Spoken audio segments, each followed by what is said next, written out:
My father was, he is on the left here, my father was officer of the General Staff of the Soviet Army. He was inspector of land forces, Soviet troops stationed in countries like Mongolia, Cuba, East European countries.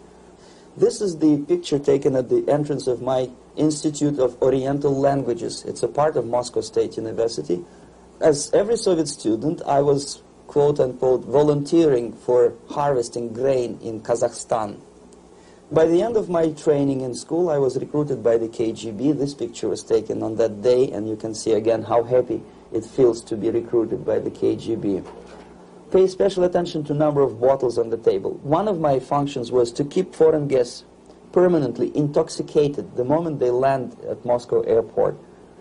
In 1967, the KGB attached me to this magazine, Look magazine. A group of 12 people arrived to USSR from United States to cover the 50th anniversary of October Socialist Revolution in my country. From the first page to the last page, it was a package of lies.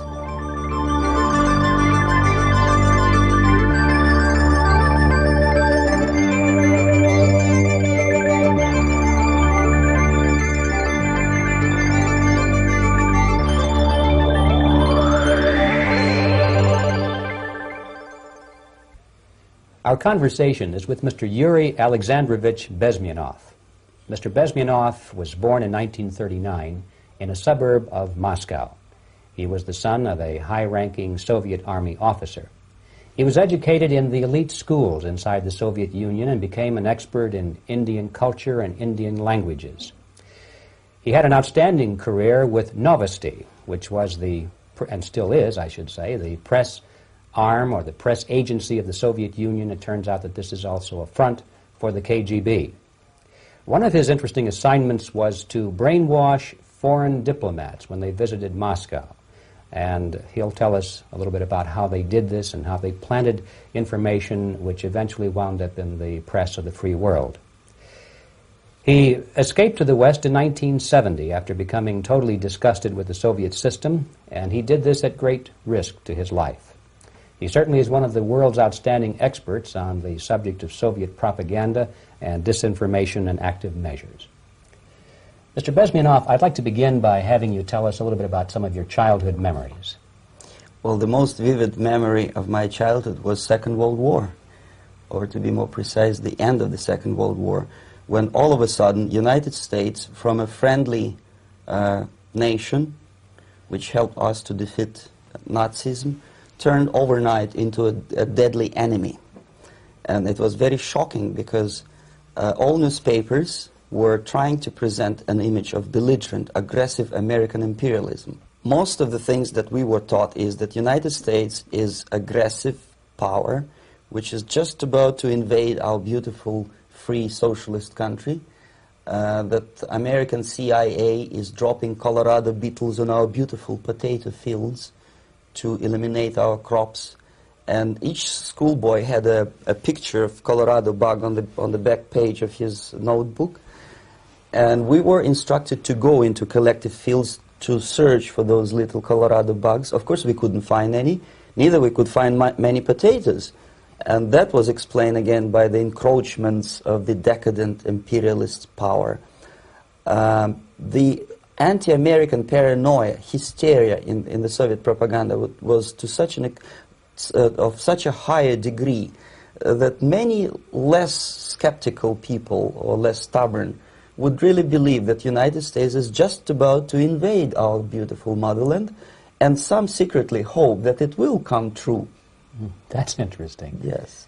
Well, getting back to life inside the Soviet Union or inside communist countries in general, in this country, at the university level primarily, we read and hear that the Soviet system is different from ours, but not that different, and that there is a convergence developing between all of the systems of the world, and that really it doesn't make an awful lot of difference what system you live under, because you have corruption and dishonesty and tyranny and all that sort of thing. From your personal experience, what is the difference between life under communism and life in the United States? Well, life is obviously very much different for simple reason that the Soviet Union is a state capitalist economically. It's a state capitalism where an individual has absolutely no rights, no value, his life is nothing, it's just like an insect. He is disposable, whereby in the United States even the worst criminal is treated as a human being, he has a fair trial, and some of them capitalize on their crimes. They publish their memoirs in their prisons and get handsomely paid by your crazy publishers. The differences, of course, in the daily life are very various, depending on whom we are talking about. In my own private life, I never suffered from communism simply because I was brought up in a family of high-ranking military officer. Most of the doors were open for me. Most of my expenses were paid by the government, and I never had any troubles with the authorities or with the police. So, in other words, I would say I enjoyed, or I had good reasons to enjoy, all the advantages of so-called socialist system. Mm-hmm. My main motivations to defect had nothing to do with affluence. It was mainly moral indignation, moral protest, rebellion against the inhuman methods of the Soviet system. Well, specifically, what did you object to? I objected, first of all, against oppression of my own dissidents and intellectuals. And that was the most disgusting thing that I witnessed as a young man, young student, who was brought up a very troublesome period in our history, from Stalin to Khrushchev, from total tyranny and oppression to some kind of liberalization. Second, when I started working for the Soviet embassy in India, to my horror, I discovered that we are millions times more oppressive than any colonial or imperialist power in the history of mankind. That my country brings to India not freedom, progress, and friendship between the nations, but racism, exploitation, and slavery, and of course economical inefficiency to this country. Since I fell in love with India, I developed something which by KGB standards is extremely dangerous thing. It's called split loyalty, when an agent likes a country of assignment more than his own country. I literally fell in love with this beautiful country, a country of great contrasts, but also great humility, great tolerance, and philosophical and intellectual freedoms. My ancestors used to live in caves and eat raw meat when India was a highly civilized nation 6,000 years ago. So obviously the choice was not to the advantage of my own nation. I decided to defect and to entirely dissociate myself from that brutal regime. Mr. Bezmenov, we've read a lot about the concentration camps and the slave labor camps under the Stalin regime. Now the general impression in America is that those things are part of the past. Are they still going on today, or what is the status? Yes. There's no qualitative change in the Soviet concentration camp system. There are changes in numbers of prisoners. Again, this is unreliable Soviet statistics. We don't know how many political prisoners are there in the Soviet concentration camps. But we sure know from various sources that at each particular time there are close to 25 to 30 million of Soviet citizens who are virtually kept as slaves in forced labor camp system. The size of the population of a country like Canada is serving terms as prisoners. Incredible. So I would say that those intellectuals who try to convince American public that concentration camp system is a thing of a past are either conscientiously misleading public opinion, or they are not very intellectual people. They're selectively blind. They lack intellectual honesty when they say that. Well, we've spoken about the intellectuals in this country and also the intellectuals in the Soviet Union. What about down at the broad mass level? Do the people in general, the working people, the workers in general in the Soviet Union, do they support the system? Do they tolerate it? What is their attitude? Well, average Soviet citizen, if there is such an animal, of course, does not like the system because it hurts, it kills. He may not understand the reasons. He may not have enough information or educational background to understand. But I doubt very much there are many people who are conscientiously supporting the Soviet system. There are not such people in USSR. Even those who have all the reasons to enjoy socialism, people like myself, who were a member of journalistic elite, they also hate system for different reasons, though. Not because they lack material affluence, but because they are unfree to think, they're in constant fear, duplicity, split personality. And this is the greatest tragedy for my nation. Well, what do you think are the chances of the people actually overcoming their system or replacing it? There is a great possibility that system will sooner or later be destroyed from within. There is a self-destructive mechanism built into any socialist or communist or fascist system, because there is lack of feedback, because the system does not rely upon loyalty of population.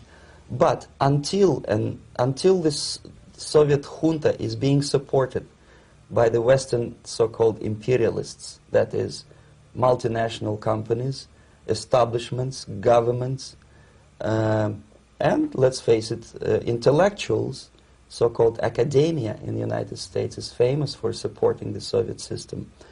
As long as the Soviet junta will keep on receiving credits, money, technology, grain deals, and political recognition from all these traitors of democracy or freedom, there is no hope, there is not much hope for changes in my country, and the system will not collapse by itself simply because it's being nourished by so-called American imperialism. This is the greatest paradox in history of mankind, when capitalist world supports and actively nourishes its own destroyer, destructor. I think you're trying to tell us something in this country. Mm-hmm.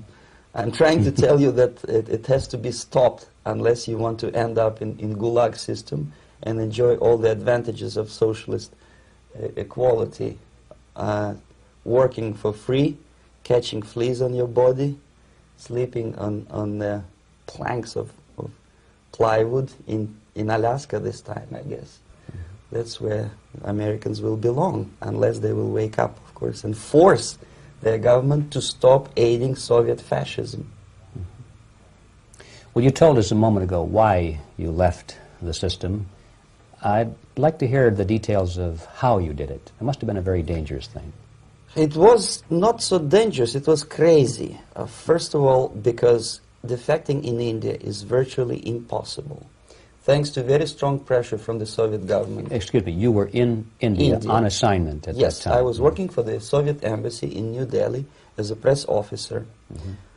And defecting for a Soviet diplomat is next to impossible. It's a suicide, as I said, because a great friend Indira Gandhi pushed a law through parliament which says, and I quote, "No defector from any country has a right of political asylum in any embassy on the territory of Indian Republic," which is a masterpiece of hypocrisy. No other defector but the Soviet one needs a political asylum.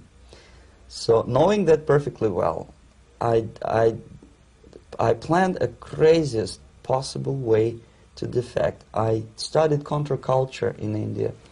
There were thousands of young American boys and girls with no shoes, long hair, smoking hash and marijuana, studying sometimes Indian philosophy, sometimes simply pretending that they studied. And they greatly annoyed Indian police, and they were laughing stock of Indians because obviously they were good-for-nothing students. I studied carefully where they congregate, what routes they travel, what language they speak, what do they smoke. And one day I simply joined a group of hippies to avoid detection of Indian police. I was dressed as a typical hippie with blue jeans, long kameez shirts, with all kind of nice decorations like beads, long hairs, I bought a wig because for several weeks I had to turn myself from a conservative Soviet diplomat into a very progressive American hippie. And that was the only way that I could avoid detection. It was very interesting experience, but it was necessary because from my own knowledge as a member of Soviet embassy staff, I knew that there were many cases when Soviet defectors were betrayed by Indian police, and also some Western embassies played a very dirty role in betraying the Soviet defectors. According to our information, they were some, I wouldn't call them double agents, but simply amoral people working for this for the United States Embassy, and confiding in people like this would be a suicide. So I had to be extremely careful. I could not trust anyone, and that was the reason for such a crazy way to defect. Well, had you been caught in the act of trying to get out, what would have happened to you? Oh, most likely I would end up in concentration camp. Or, depending on the situation and on the whim of some bureaucrat in KGB, maybe even executed. This is normal practice. Quietly, of course, not publicly. But that would be the end of my defection, of course. Well, when did you finally make it to the United States? In 1970, after about 6 months of debriefing in Athens by the CIA, and I presume FBI too, they let me go first to Germany, then to Canada. That was my decision. I had to change my identity to protect my family and my friends in USSR. And also I was a little bit paranoid, knowing that both Soviet KGB and probably some double agents within the American system may be after me. So I wanted to settle down as far away as possible. I requested CIA to give me some kind of new identity and just let me go on my own. And I settled in Canada. I was a student.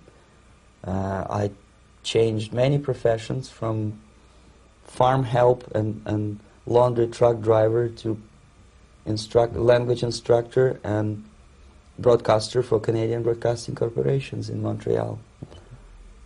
Well, have you had any threats on your life or any unpleasant in about 5 years, KGB eventually discovered that I am working for Canadian Broadcasting. See, I made a very big mistake. I started working for overseas service of CBC, which is similar to Voice of America, in Russian language. And of course, monitoring service in USSR picked up every new voice. Every new announcer they would make it a point to discover who he is. And in 5 years, sure enough, slowly but surely, they discovered that I am not Thomas Schumann, that I am Yuri Alexandrovich Bezmenov, and that I am working for Canadian Broadcasting, and undermining beautiful détente between Canada and USSR. And the Soviet ambassador Alexander Yakovlev made it his personal effort to discredit me. He complained to Pierre Trudeau, who is known to be a little bit soft on socialism. And the management of CBC behaved in a very strange, cowardly way, unbecoming to representatives of an independent country like Canada. They listened to every suggestion that Soviet ambassador gave, and they started shameful investigation, analyzing content of my broadcasts to USSR. And sure enough, they discovered that some of my statements were probably would be offending to the Soviet Politburo. So I had to leave my job. And of course, subtle intimidations. They would say something like, please cross the street carefully because, you know, traffic is very heavy in Quebec. And fortunately, I know about the psychology and the logic of activity of the KGB, and I never allowed myself to be intimidated. This is the worst thing. This is what they expect a person, a defector, to be intimidated. Once they spot that you are scared, they keep on developing that line And then eventually you either have to give up entirely and work for them, or they neutralize you. They would definitely stop all kind of political activity, which they failed to do in my case, because I was stubbornly working for the Canadian Broadcasting. And in response to their intimidations, I said that, look, this is a free country, and I am as free as you are. And I also can drive very fast. And gun control is not yet established in Canada, so I had a couple of good shotguns in my basement. So welcome to visit me someday with your Kalashnikov's machine guns. So obviously it didn't work. Intimidation didn't work. So they tried different approach, as I described. They approach on the highest level, on the level of Canadian bureaucracy. And on that level they were successful. On that level they were successful. On individual level they failed flat. Mr. Bezmenov has brought a series of slides with him that he has taken from the Soviet Union, and I think this is a good time to take a look at the slides. Yes. Now, the viewers will be able to see these slides as we talk about them. Yes, this is a collection of slides which are, some of them are snapshots from my family album, some of them are documents which I smuggled from the Soviet embassy, and some are reproductions from local mass media. I usually show them to establish my credibility as a defector. This is a picture of my native town, Mytishi, about 20 miles north from Moscow. Characteristically, there's a statue of Comrade Lenin in the central square. This is myself at the age of 7, again, characteristically, under the statue of Comrade Stalin, extending his friendly hand to peoples of the world. At that age, of course, I was still idealistically minded young communist, and I still believe that sooner or later things will go for better. But I realized that the system stinks, that something is fishy, and that ideology is fake, and the propaganda about advanced Soviet agriculture simply didn't meet the criteria of reality. If they talk about abundance of food and there is none in the stores, there must be something wrong. My father was, he is on the left here, my father was officer of the General Staff of the Soviet Army. He was inspector of land forces, Soviet troops stationed in countries like Mongolia, Cuba, East European countries. Were he alive today, most likely he would be inspecting Soviet troops in Nicaragua, Angola, and many other parts of the world. Fortunately, he died, and he didn't see the disgrace, because deep inside he was a Russian patriot. He didn't like the idea of expanding Soviet military might, especially in the areas where we were not welcomed at all. Unlike many other military officers, he was reporting directly to the Minister of Defense, bypassing KGB and diplomatic service. In other words, he was a trusted military professional. And my impression that this type of people are much less hawkish and adventuristic than party bureaucrats in Kremlin. When American mass media describes Soviet military as potentially dangerous counterpart for Pentagon, I simply laugh, because I know better. I know that the most dangerous part of the Soviet power structures are not military at all. Most likely, if they come to power in my country, they'll be more sensible negotiators for nuclear disarmament and withdrawal of the Soviet troops from many parts of the world. But if someone from the party structure or the KGB structure were to give the orders for a military they have to obey, they would follow, because they are professional military. But you see, the triangle of power and hate in USSR is the party at the top, the party elite, the oligarchy of the party, then the military, and the KGB at the bottom.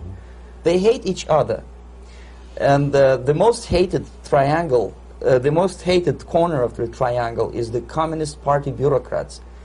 They are the most adventuristic, senile megalomaniacs. They can start war, I wouldn't be surprised. Not the military. They know what war is. Yes. At least my father did. This is the picture taken at the entrance of my Institute of Oriental Languages. It's a part of Moscow State University. I graduated in 1963. And now, excuse me, which one were you on? I am on the right. You're on the right. And on the left is my my schoolmate Vadim Smirnov, who later was a apparatchik in the Central Committee of the Soviet Union Communist Party. What is an apparatchik? It's a functionary, something like civil service in British Empire. Someone who is never fired from the service. He stays there internally. He may not be promoted too high, but he's a dependable bureaucrat who will stay forever. I studied not only languages, but also history, literature, even music. I'm on this picture, I'm trying to learn how to play Indian musical instrument. I even tried to look like an Indian when I was second-year student. Not bad, right? Yes, actually it was strongly encouraged by the instructors in my school, because the graduates of my school were later on employed as diplomats, foreign journalists, or spies. As every Soviet student, I was quote-unquote volunteering for harvesting grain in Kazakhstan. This is the biggest agricultural blunder of the Soviet government. But I didn't have much choice, of course, because the communist motto borrowed from the Bible says, "Those who do not work shall not eat." And you can see me eating, therefore I was working, and you can see how happy I was about it. I went through a very extensive physical and military training, including the military games in areas, suburban areas of Moscow. And here, for example, we are on a tour in Arkhangelsk area. And by the end of my training in school, I was recruited by the KGB. This picture was taken on that day, and you can see again how happy it feels to be recruited by the KGB. Our conversation with Yuri Alexandrovich Bezmenov, who is a defector from the Soviet Union, a former propaganda agent for Novosti and the KGB, will continue after this message.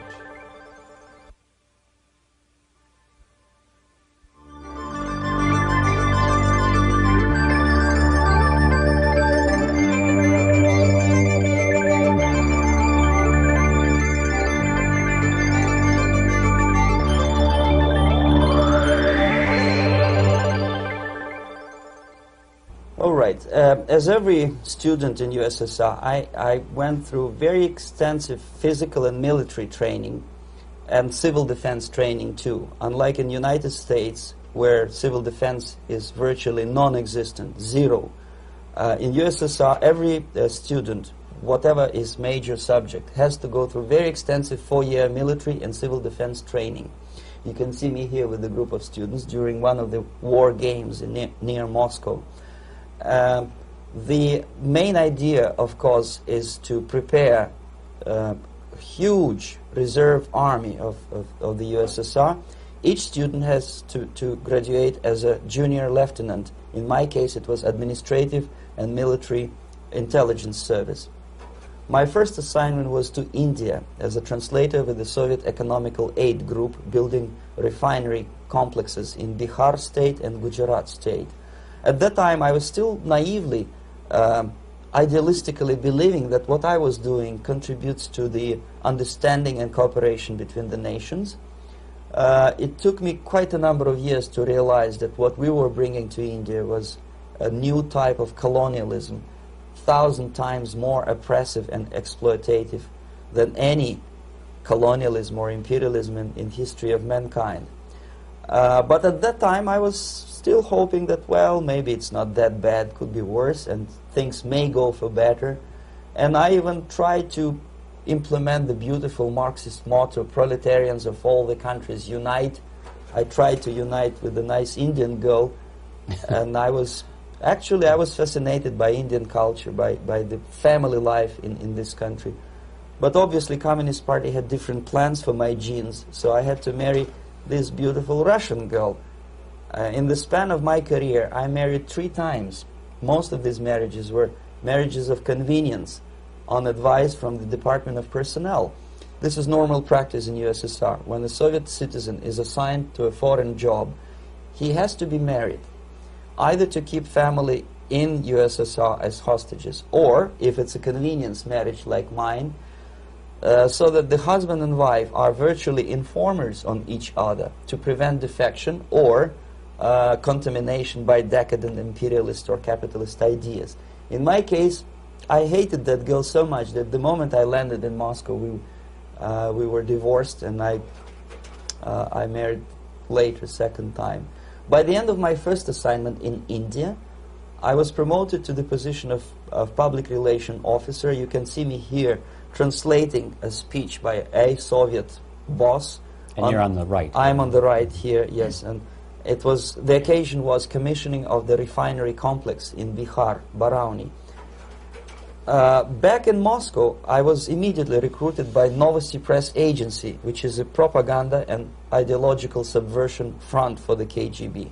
75% of the members of the Novosti are commissioned officers of the KGB. The other 25 are, like myself, co-opted agents who are assigned to specific operations. In this particular case, you can see me talking to students of Lumumba Friendship University in Moscow.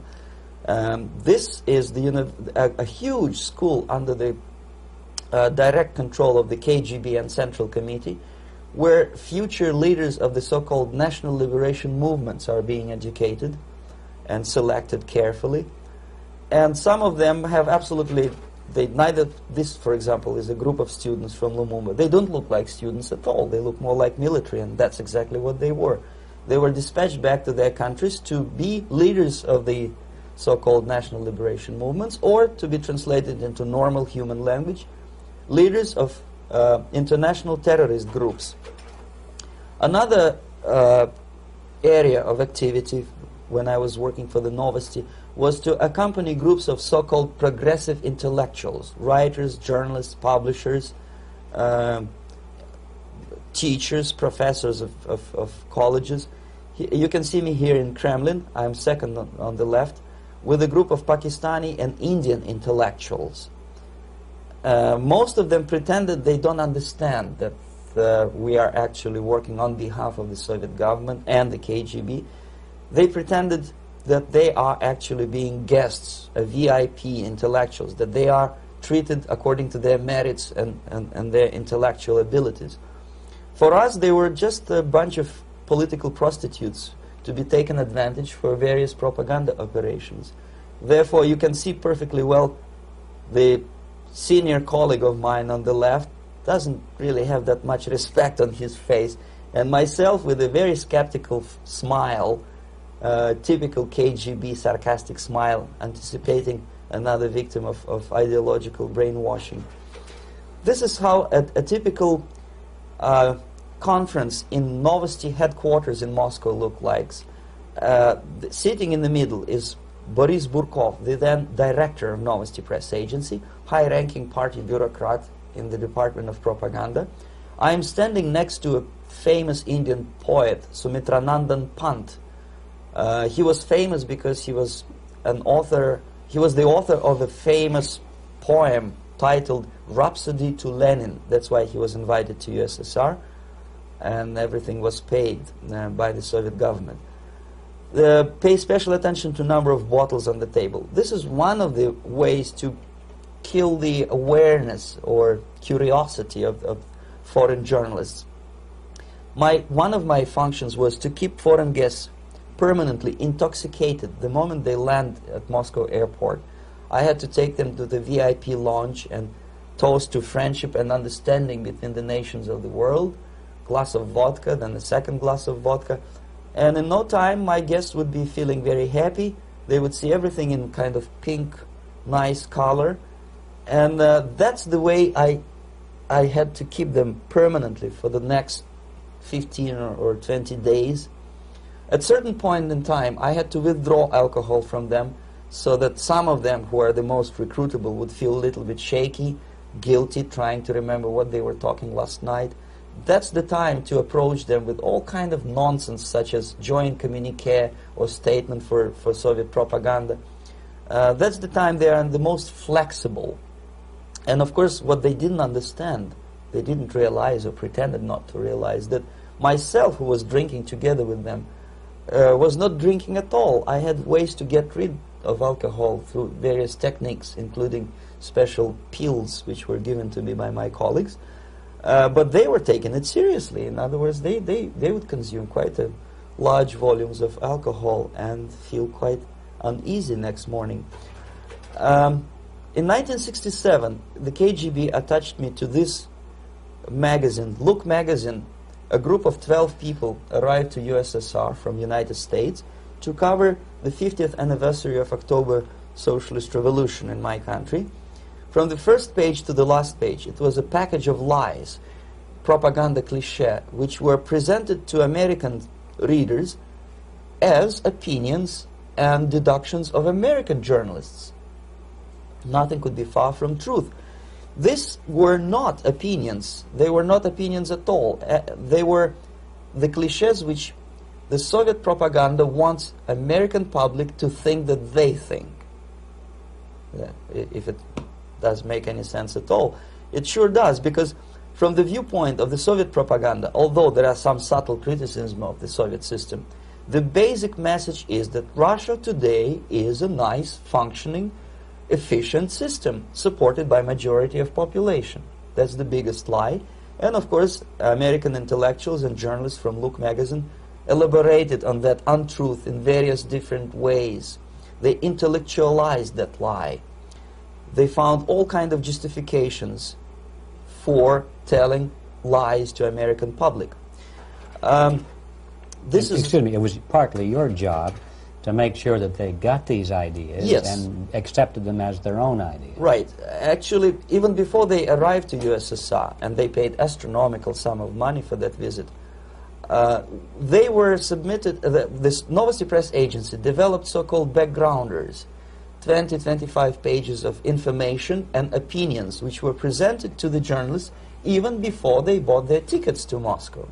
They had to analyze the situation, and judging on their reaction to that backgrounder, the local Novosti representative or local Soviet diplomat in Washington, D.C. would assess whether they be given visa to USSR or not. So but they were selected ahead of time. Oh yes, they were pre-selected very carefully, and there is not much chance for honest journalists to arrive to USSR and to stay there for 1 year and to bring this package of lies back home. This, for example, is a centerfold of the Look magazine. They presented this monument erected by Communist Party in Stalingrad as the symbol, personification of Russian military might. And they said in the article, which is published on the site, that Soviets are very proud of the victory in the Second World War. This is another big myth, a lie. No sensible people would be proud to lose 20 millions of their countrymen in a war which was started by Genoese Hitler and Comrade Stalin and paid by American multinationals. Most of the Soviet citizens look at this type of monuments with disgust and sorrow, because every family lost father, brother, sister, or child in the Second World War. Yet American journalists who were trying to appease, to please their hosts, presented this picture on the centerfold as the symbol and personification of Soviet national, they call it Russian national spirit. And it was greatest misconception and a very tragic misunderstanding. Of course, Look magazine was not distributed in USSR. The main audience was in United States.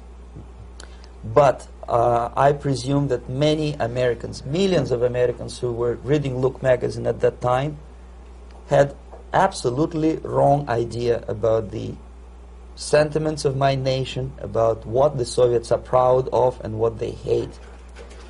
This is a group, you see the same lady with the sword in Stalingrad. This is the group of journalists. Myself is in the center with the same devilish smile. And Mr. Philip Harrington is on the extreme left there with his camera. This is the gentleman which was so deaf or so uninterested in what I had to say to him. This is the same picture, a blow-up of the same picture. Many guests from various countries, in this particular case from Asia and Africa, were taken by me as a Novosti Press Agency employee for a tour across Siberia, for example. We would show them typical kindergarten, you see, nothing special by American standards, just nice children sitting, eating their breakfast or lunch. What they could not understand, or they pretended not to understand, that this is an exemplary kindergarten. This is not the kindergarten for average person or average family in USSR. And we maintain that illusion in their minds. You can see myself under the red spot in the middle there, with the same business-like expression.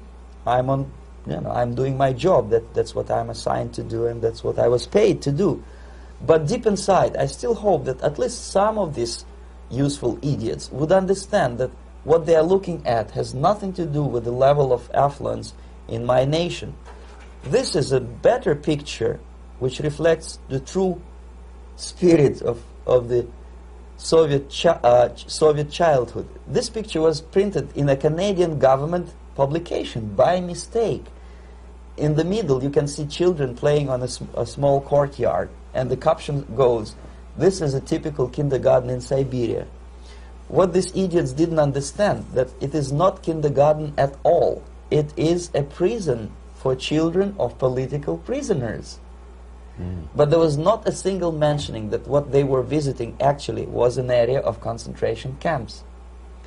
And the job of people like myself to help them to not to notice that they are actually talking to prisoners. Most of the children were dressed, especially on the occasion of the foreigners' visit. Of course, there were no corpses on the ground. There were no machine gun guards. And well, it looks not very pleasant, as you see. It looks dull, but obviously it does not create an impression that this is actually a prison. Well, did any of the journalists have the curiosity to ask about prisons and that kind of thing? Yes. They were in Siberia. Yes. This is what you associate. Yes, some of them asked questions, and naturally we would give them, for the stupid question, we give them stupid answer. No, there are no prisons in Siberia. No, most of the people who you see are free citizens of USSR. They are very happy to be here, and they are contributing to the glory of the socialist system. Some of them pretended that they believe what I was telling them, and most of them, we may discuss it later, what are the motivations of these people? Why would they stubbornly bring lies to their own population through their own mass media? I have various answers to this. There is not a single explanation. It's a complex of explanations. It's fear, pure biological fear. They understand that they are on the territory of an enemy state, a police state. And just to save their rotten skins and their miserable jobs, their affluence back home, they would prefer to tell a lie than to ask truthful questions and report truthful information. Second, most of these schmucks were afraid to lose their jobs, because obviously if you tell truth about my country, you will not last long as a correspondent of New York Times or Los Angeles Times. They will fire you. What kind of correspondent are you? You obviously cannot find common language with Russians if they kick you out in 24 hours. So just by trying to be conformist to their own editorial bosses, they tried not to offend the sentiments of the Soviet administrators and people like myself. Deep inside, I hope they would insult my or offend my sentiments. Obviously, they preferred not to. Another reason, I refuse to believe it, but obviously, there is another reason. Obviously, it's a greed. These people earn a lot of money. When they come back to USA, they claim that they are experts in my country. They write books which sells in million copies, titled like Russians, The Truth About Russia. Most of it is lie about Russia. Yet they claim to be Sovietologists. They play back myth about my country, the propaganda cliches. Yet they stubbornly resist the word of truth. If a person like Solzhenitsyn is either defecting or kicked out of USSR, they try all their best to discredit him and to discourage him. I don't have much chance to appear on national network with a true story about my country. But a useful idiot like Hendrik Smith or Robert Kaiser, they are big heroes. They come back from USSR. They say, oh, we were talking to dissidents in Russia. Big deal. Soviet dissidents are chasing American correspondents in the streets, and they are cowardly escaping from these contacts. For some strange reason, if you want to know more about Spain, you refer to Spanish writers. If you want to learn more about French, you read French writers. Even about Antarctica, I bet you would read Penguins. Only about the Soviet Union, for some strange reason, you read Hendricks and Schmendricks and all kind of Kissingers, because they claim that they know more about my country. They know nothing, or next to nothing, or they pretend that they know more than they actually do. I would say they are dishonest people who lack integrity and common sense and intellectual honesty. They bring back all kind of stories like that. A kindergarten in Siberia. Omitting the most important fact, it's a prison for children of political prisoners. Another greatest example of monumental idiocy of American politicians. Edward Kennedy was in Moscow, and he thought that he is a popular, charismatic American politician who is easygoing, who can smile, dance at the wedding in Russian Palace of Marriages. What he did not understand, or maybe he pretended not to understand, that actually he was being taken for a ride. This is a staged wedding, especially to impress foreign media, or useful idiots like Ed Kennedy. Most of the guests there, they had security clearance, and they were instructed what to say to foreigners. This is exactly what I was doing. You can see me in the same damn wedding palace in Moscow where Ed Kennedy was dancing here. You see, smiling. He thinks he's very smart. From the viewpoint of Russian citizens who observe this idiocy, he's narrow-minded, egocentrical idiot who tries to earn his own popularity through participation in propaganda farces like this. Here you can see myself. On the right, again, exemplary Soviet bride. On the left, 3 journalists from various countries, Asia, Africa, and Latin America. Obviously, they enjoying the situation. They will go back home and write the reports. We were present on a regular Soviet wedding. They were not present on a regular Soviet wedding. They were present, they were parts of a farce, of a circus performance. Another thing which I had to, sometimes risking my life to explain to foreigners. Time magazine, for example, is very critical of South African racist regime.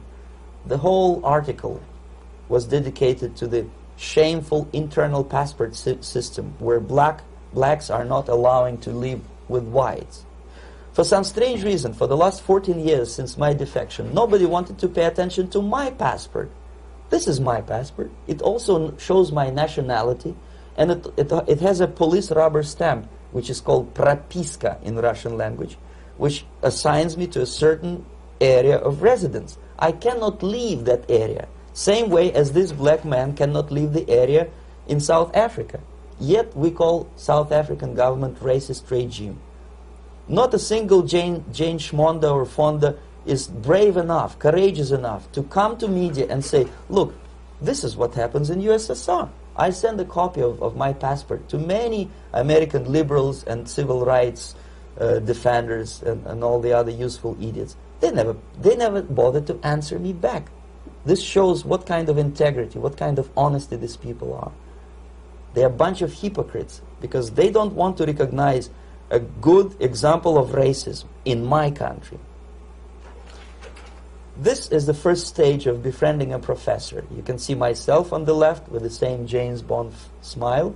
On the right is my KGB supervisor, Comrade Leonid Mitrokhin, and in the middle a professor of political science in Delhi University. The next stage would be to invite him to a gathering of Indo-Soviet Friendship Society. There he is sitting next to his wife before he is being sent to USSR for free trip. Everything is paid by the Soviet government. He was made to believe that he is invited to USSR because he is a talented, sober-thinking intellectual. Absolutely false. He is invited because he is a useful idiot, because he would agree and subscribe to most of the Soviet propaganda cliché. And when he is coming back to his own country, he is going for years and years to teach the beauties of Soviet socialism to newer and newer generations of his students, thus promoting the Soviet propaganda line. The KGB was even curious about this gentleman. It may look innocent. Maharishi Mahesh Yogi, a great spiritual leader, or maybe a great charlatan and crook, depending on from which side you are looking at him. Beatles were trained at his ashram in Hardwar in India how to meditate. Mia Farrow and other useful idiots from Hollywood visited his school, and they returned back to United States absolutely zonked out of their minds with marijuana, hashish, and crazy ideas of meditation. To meditate, in other words, to isolate oneself from the current social and political issues of your own country. To get into your own bubble, to forget about troubles of the world. Obviously, KGB was very fascinated with such a beautiful school, such a brainwashing center for stupid Americans. I was dispatched by the KGB to check what kind of VIP Americans attend this school. That's you on the left. Yes, I'm on the left. I was trying to get enrolled in that school. Unfortunately, the Maharishi Mahesh Yogi asked too much. He wanted $500 American for enrollment. But my function was not actually to get enrolled in the school. My function was to discover what kind of people from United States attend this school. And we discovered that, yes, there are some influential members of family, public opinion makers of United States, who come back with the crazy stories about Indian philosophy. Indians themselves look upon them as idiots, useful idiots. To say nothing about KGB, who looked at them as extremely naive, misguided people. Obviously, a VIP, say a wife of a congressman, or a prominent Hollywood personality, after being trained in that school, is much more instrumental in the hands of manipulators of public opinion and KGB than a normal person who understands, who looks through this type of fake religious training. Why would they be more susceptible to manipulation? I just mentioned that because, you see, a person who is too much involved in introspective meditation. You see, if you carefully look what Maharishi Mahesh Yogi is teaching to Americans, is that most of the problems, most of the burning issues of today can be solved simply by meditating. Don't rock the boat. Don't get involved. Just sit down, look at your navel, and meditate. And the things, due to some strange logic, due to cosmic vibration, will settle down by themselves. This is exactly what the KGB and Marxist-Leninist propaganda wants from Americans, to distract their opinion, attention, and mental energy from real issues of the United States into a non-issues, into a non-world, non-existent harmony. Obviously, it's more beneficial for the Soviet aggressors to have a bunch of duped Americans than Americans who are self-conscious, healthy, physically fit, and alert to the reality. Maharishi Mahesh Yogi obviously is not on the payroll of the KGB. But whether he knows it or not, he contributes greatly to demoralization of American society. And he's not the only one.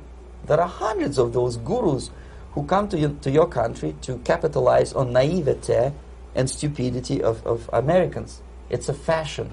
It's a fashion to meditate. It's a fashion not to be involved. So obviously, you can see that if KGB were that curious, if they paid my trip to Hardwar, if they assigned me to that strange job, obviously they were very much fascinated. They were convinced that that type of brainwashing is very efficient and instrumental in demoralization of the United States.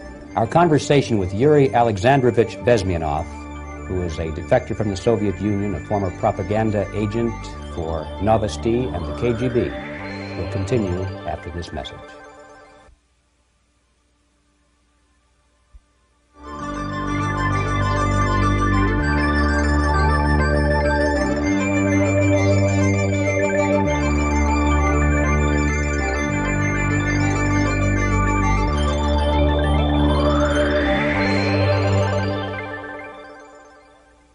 This picture shows the part of the building of USSR embassy, and my supervisors. On the left is Comrade Mehdi, an Indian communist, and on the right, Comrade Mitrokhin, my supervisors in the secret department of research and counter-propaganda. It has nothing to do with either research or counter-propaganda. Most of the activity of that department was to compile huge volume of information on individuals who were instrumental in creating public opinion. Publishers, editors, journalists, actors, educationalists, professors of political science, members of parliament, representatives of business circles. Most of these people were divided roughly in two groups. Those who would toe the Soviet foreign policy, they would be promoted to the positions of power through media and public opinion manipulation. Those who refused the Soviet influence in their own country would be character assassinated or executed physically come revolution. Same way as in the small town of Hue in South Vietnam, several thousands of Vietnamese were executed in one night when the city was captured by Viet Cong for only 2 days. And American CIA could never figure out how could possibly communists know each individual, where he lives, where to get him, and would be arrested in one night, basically in some 4 hours before dawn, put on a van, taken out of the city limits and shot. The answer is very simple. Long before communists occupied the city, there was extensive network of informers, local Vietnamese citizens, who knew absolutely everything about people who are instrumental in public opinion, including barbers and taxi drivers. Everyone who was sympathetic to the United States was executed. Same thing was done under the guidance of the Soviet embassy in Hanoi, and same thing I was doing in New Delhi. To my horror, I discovered that in the files where people were doomed to execution, there were names of pro-Soviet journalists with whom I was personally friendly. Pro-Soviet? Yes. They were idealistically minded leftists who made several visits to USSR, and yet the KGB decided that come revolution or drastic changes in political structure of India, they will have to go. Why is that? Because they know too much. Simply because, you see, the useful idiots, the leftists who are idealistically believing in the beauty of Soviet socialist or communist or whatever system, when they get disillusioned, they become the worst enemies. That's why my KGB instructors specifically made a point, never bother with leftists. Forget about these political prostitutes. Aim higher. This was my instruction. Try to get into large circulation, established conservative media. Filthy rich movie makers, intellectuals, so-called academic circles. Cynical, egocentric people who can look into your eyes with angelic expression and tell you a lie. These are the most recruitable people, people who lack moral principles, who are either too greedy or too suffer from self-importance. They feel that they matter a lot. These are the people who KGB wanted very much to recruit.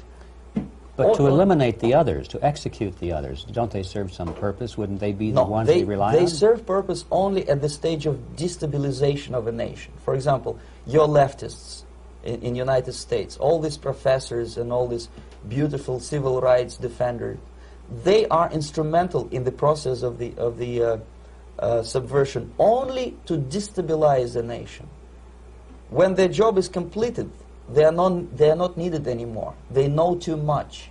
Some of them, when they get disillusioned, when they see that Marxist-Leninists come to power, obviously they get offended.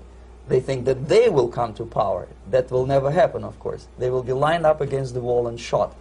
But they may turn into the most bitter enemies of Marxist-Leninists when they come to power. And that's what happened in Nicaragua. You remember most of these former Marxist-Leninists were either put to prison or one of them split, and now he's working against Sandinistas. It happened in Grenada when Maurice Bishop was already a Marxist. He was executed by a new Marxist who was more Marxist than this Marxist. Same happened in Afghanistan when first there was Taraki, he was killed by Amin, then Amin was killed by Babrak Karmal with the help of KGB. Same happened in Bangladesh when Mujibur Rahman, very pro-Soviet leftist, was assassinated by his own Marxist-Leninist military comrades. It's the same pattern everywhere. The moment they serve their purpose, all the useful idiots are either be executed entirely, all the idealistically minded Marxists, or exiled or put in prisons, like in Cuba. Many former Marxists are in Cuba, in prison. So most of the Indians who were cooperating with the Soviets, especially with our Department of Information of the USSR Embassy, were listed for execution. And when I discovered that fact, of course I was sick. I was mentally and physically sick. I thought that I'm going to explode one day during the briefing at the ambassador's office. I would stand up and say something that we are basically a bunch of murderers. That's what we are. It has nothing to do with friendship and understanding between the nation and blah, blah, blah. We are murderers. We behave as a bunch of thugs in a country which is hospitable to us, a country which with ancient traditions. But I did not defect. I tried to get the message across. To my horror, nobody wanted even to listen, least of all to believe what I had to say. And I tried all kinds of tricks. I would leak information through letters or lost documents or something like that. And still I got no message. The message was not published, even in the conservative mass media of India. The immediate impulse to defect was Bangladesh crisis, which was described by American correspondents as Islamic grassroots revolution, which is absolute baloney. There was nothing to do with Islam, and there was no grassroots revolution. Actually, there are no grassroots revolutions, period. Any revolution is a byproduct of a highly organized group of conscientious and professional organizers, but has nothing to do with grassroots. In Bangladesh, it was nothing with grassroots. Most of the Awami League party members, Awami League means People's Party, were trained in Moscow in the High Party School. Most of the Mukti Fauj leaders, Mukti Fauj in Bengali means People's Army, same as SWAPO and all kind of liberation armies all over the world, the same bunch of useful idiots. They were trained at Lumumba University and various centers of the KGB in Simferopol, in Crimea, and in Tashkent. So when I saw that Indian territory is being used as a jumping board to destroy East Pakistan, I saw myself thousands of so-called students traveling through India to East Pakistan, through the territory of India, and Indian government pretended not to see what's going on. They knew perfectly well, the Indian police knew it, the intelligence department of the Indian government knew it, the KGB of course knew it, and the CIA knew it. That was most infuriating, because when I defected and I explained to the CIA debriefers they should watch out because East Pakistan is going to erupt any moment, they said I was reading too many James Bond novels. Anyway, so East Pakistan was doomed. One of my colleagues in the Soviet consulate in Calcutta, when he was dead drunk, he ventured into the basement to relieve himself, and he found big boxes which said printed matter to Dhaka University. Dhaka is the capital of East Pakistan. And since he was drunk and curious, he opened one of the boxes and he discovered not printed matter. He discovered Kalashnikov guns and ammunition in there. Anyway, it's a long story. When I saw the preparations for the invasion into East Pakistan, obviously I wanted to defect immediately. The only thing I couldn't at that time make up my mind when and where and how. One of the reasons, of course, you see, I was in love with India. I mentioned it before. I spoke the languages. I socialized with people. And I understood that I had to act fast unless I want this beautiful country to be permanently and irreparably damaged by our presence. One of the reasons not to defect was, as you can see, I was living in relative affluence. Who the hell in a normal mind would defect and do what? To be abused by your media, to be called McCarthyist and fascist and paranoid, or to drive a taxi in New York City? What for? What the hell for should I defect? To be abused by Americans, to be insulted in exchange for my effort to bring the truthful information about impending danger of subversion. As you can see, I was living in quite a comfortable conditions next to swimming pool, where Indians were not allowed, by the way. I was highly paid expert in propaganda. I had my family. I was respected by my nation. My career was cloudless. The third reason, how to defect with the family. To defect with the baby and the wife would be virtual suicide, because according to law, that hypocritical law which I quoted before, the Indian police will have to hand me over back to the KGB, and that will be the end of my defection and probably my life. Again, I cannot smuggle my wife because she was not quite sure what I was doing. She was not that idealistically involved, and she was definitely not in the total picture of what I was doing for the KGB. She would be shocked if I put her in my van and drive her to the American embassy or elsewhere. That would be a greatest danger. So again, I had to defect in such a way that my defection would look as simple disappearance. And there were many cases like that when the Soviet agents simply disappeared, either killed in action or, thanks to their curiosity and their close contacts with radicals, some of them were killed by the Marxists, by the way.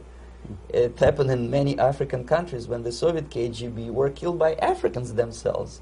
Not because they hated Marxism-Leninism, but because they were simply trigger-happy bunch of unruly characters. If you give them a machine gun, they will shoot. And some of the Soviets obviously were not careful enough to protect themselves, and they got into embarrassing situations when they were shot at the crossfire between factions of so-called liberation movements. Anyway, so I decided, as I said, to study the counterculture. I decided this probably would be the best way to disappear. I socialized with characters like this. On the left, you see, he's a barefoot American hippie. It took me quite a long time to study exactly what they were doing and how to mix with them. But eventually I did it. Most of Indian newspapers carried my picture and promise of 2,000 rupees for information about my whereabouts. But they were looking for the wrong person, because they obviously tried to stop a young Soviet diplomat in white shirt and tie, and this is how I looked at the time of defection. Nobody could possibly think that a Soviet diplomat would be as crazy as to join a bunch of hippies. That's you. Yes, travel India and smoke hash. So I made it literally almost like a Hollywood-style detective story. From under the nose of the KGB in Bombay airport, I landed the plane and I flew to Greece, where I was debriefed by the CIA. That's basically that's all for my slides. We can turn off the projector, and that's very interesting. Well, you spoke several times before about ideological subversion. That is a phrase that I'm afraid some Americans don't fully understand. When the Soviets use the phrase ideological subversion, what do they mean by it? Ideological subversion is the process which is legitimate, overt, and open. You can see it with your own eyes. All you have to do, all American mass media has to do, is to unplug their bananas from their ears, open up their eyes, and they can see it. There is no mystery. There is nothing to do with espionage. I know that espionage intelligence gathering looks more romantic. It sells more deodorants through the advertising, probably. That's why your Hollywood producers are so crazy about James Bond type of thrillers. But in reality, the main emphasis of the KGB is not in the area of intelligence at all. According to my opinion and opinion of many defectors of my caliber, only about 15% of time, money, and manpower is spent on espionage as such. The other 85% is a slow process which we call either ideological subversion or active measures, активные мероприятия in the language of the KGB, or psychological warfare. What it basically means is to change the perception of reality of every American to such an extent that despite of the abundance of information, no one is able to come to sensible conclusions in the interests of defending themselves, their families, their community, and their country. It's a great brainwashing process which goes very slow, and it's divided in 4 basic stages. The first one being demoralization. It takes from 15 to 20 years to demoralize a nation. Why that many years? Because this is the minimum number of years which requires to educate one generation of students in the country of your enemy, exposed to the ideology of the enemy. In other words, Marxism-Leninism ideology is being pumped into the soft heads of at least 3 generations of American students without being challenged or counterbalanced by the basic values of Americanism, American patriotism. The result you can see. Most of the people who graduated in the 60s, dropouts or half-baked intellectuals, are now occupying the positions of power in the government, civil service, business, mass media, educational system. You are stuck with them. You cannot get rid of them. They are contaminated. They are programmed to think and react to certain stimuli in a certain pattern.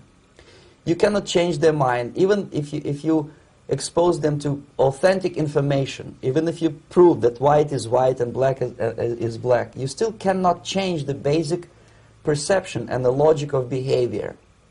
In other words, these people, the process of demoralization is complete and irreversible.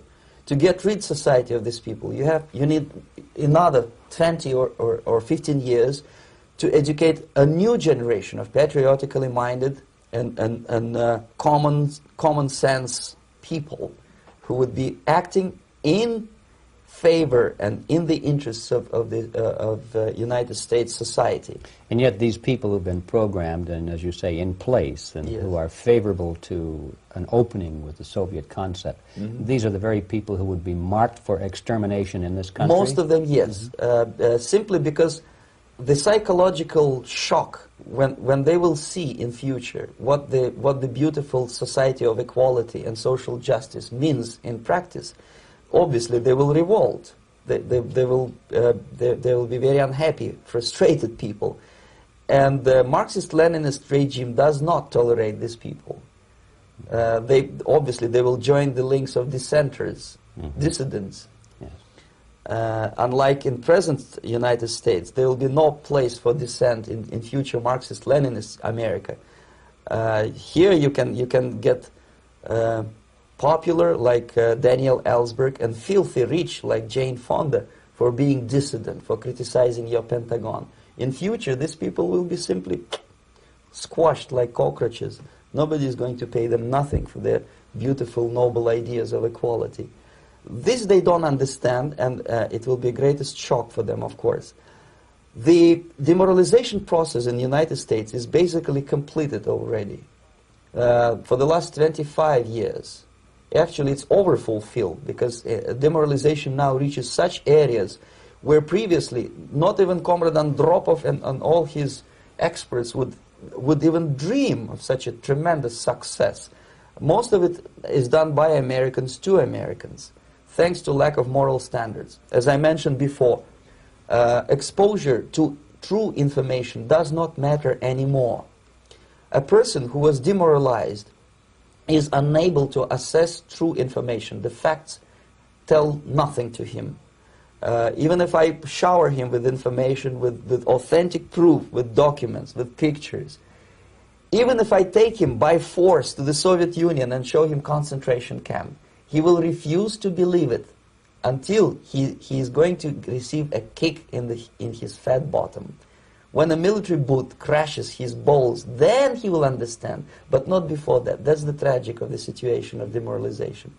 So basically America is stuck with demoralization, and unless, even if you start right now, here, this minute, you start educating new generation of Americans, it will still take you 15 to 20 years to turn the tide of ideological perception of reality back to normalcy and patriotism.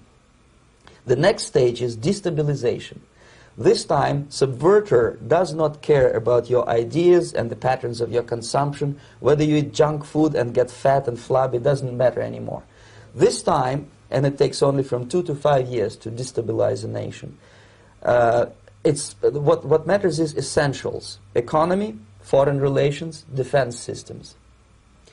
And you can see it quite clearly that in some areas, in such sensitive areas as defense and economy, the influence of Marxist-Leninist ideas in the United States is absolutely fantastic. I could never believe it 14 years ago when I landed in this part of the world, that the process will go that fast.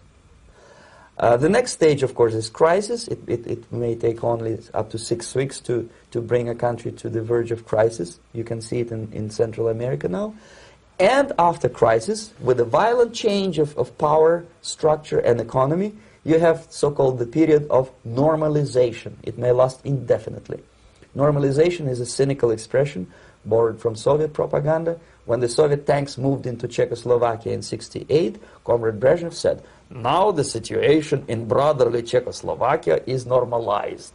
This is what will happen in the United States if you allow all these schmucks to bring the country to crisis, to promise people all kind of goodies and the paradise on earth, to destabilize your economy, to eliminate the principle of free market competition, and to put a big brother government in Washington, D.C., with benevolent dictators like Walter Mondale, who will promise lots of things, never mind whether the promises are fulfillable or not.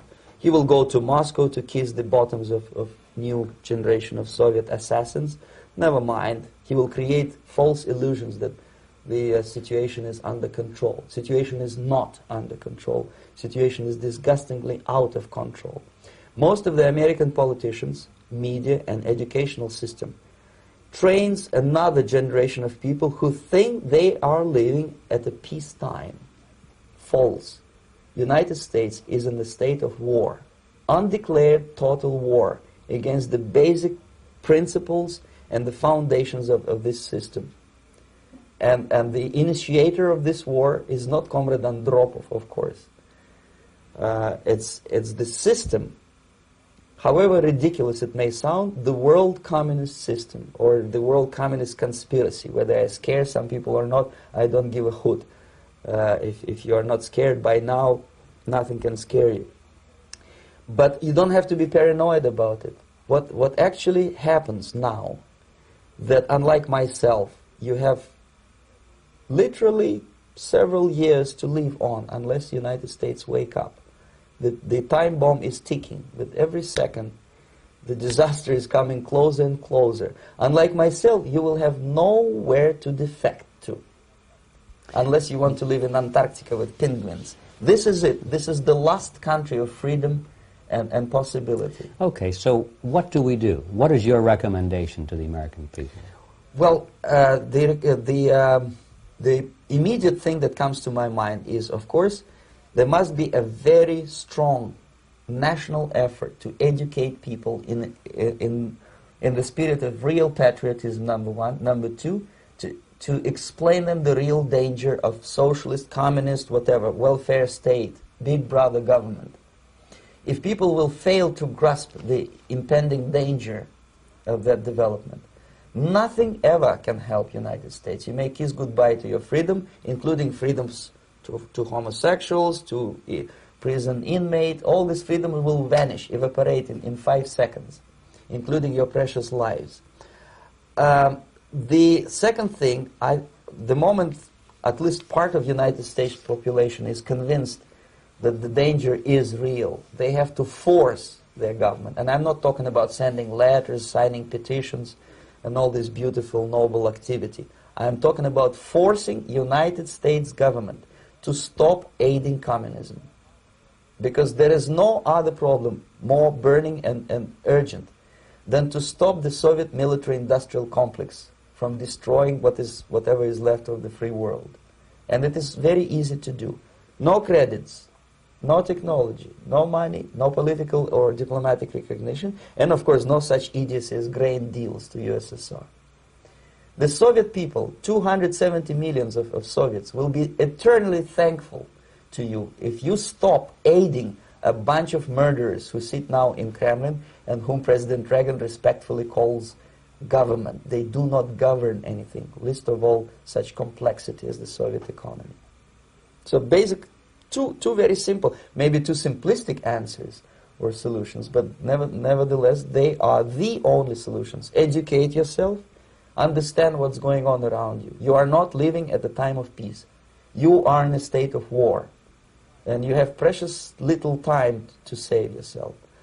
You don't have much time, especially if you are talking about young generation. There is not much time left for convulsions and sexual masturbation to the beautiful disco music. Very soon it will go, just overnight. If we are talking about capitalists or wealthy businessmen, I think they are selling the rope on which they will hang very soon. If they don't stop, if they cannot curb their unsettled desire for profit, and if they keep on trading with the monster of the Soviet communism, they are going to hang very soon. And they will pray to be killed, but unfortunately they will be sent to Alaska probably to manage industry of slaves. It's simplistic. I know it sounds unpleasant. I know Americans don't like to listen to things which are unpleasant. But I have defected not to tell you the stories about such idiocy as microfilm, James Bond type espionage. This is garbage. You don't need any espionage anymore. I have come to talk about survival. It's a question of survival of this system. You may ask me, what is it in for me? Survival, obviously, because unlike, as I said, I am now in your boat. If we sing together, we'll sing beautifully together. There is no other place on this planet to defect to.